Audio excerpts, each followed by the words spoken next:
One of the biggest announcements at Mobile World Congress this year is the Samsung Galaxy S7. At first glance, it looks very similar to the last model, but there are a few major improvements. This time around, we've got two very different models. The standard Galaxy S7 with a 5.1-inch screen, and the S7 Edge that comes with a bigger 5.5-inch curved display. Both are sporting a slight taper around back like the Note 5, and paired with the aluminum and glass build, it's undoubtedly one of the most premium looking phones out there. Samsung also brought back a couple highly requested features, including a micro SD card slot and the return of waterproofing. This is a big one. The Galaxy S7 can be submerged in 1.5 meters of water for 30 minutes, and thankfully there aren't any annoying flaps over the ports. Inside, it's no slouch, with the brand new Snapdragon 820, 4GB of RAM, and much bigger batteries, which should help deliver the longevity the last gen lacked. It's also rocking a new 12-megapixel camera. It gives up a bit of detail for a wider lens and bigger pixels, which should help massively in low light. One of the biggest surprises at MWC is the LG G5.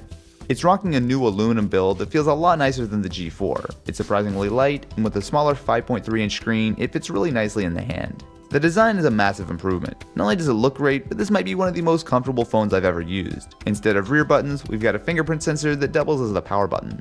While the display might not be AMOLED, it still looks fantastic, with a 1440p resolution, and it gets seriously bright. Paired with Android 6.0 and LG's Scan, it's still a bit too far from stock Android for my taste, but it's totally usable. Look around back and you'll find something a little different. Two cameras.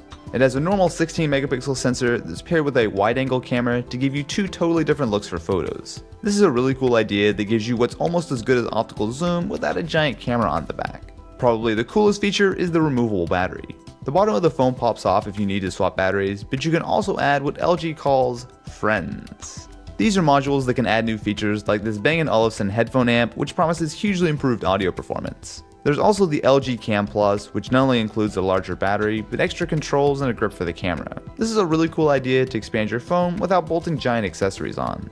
Something I absolutely wasn't expecting is the HP Elite X3.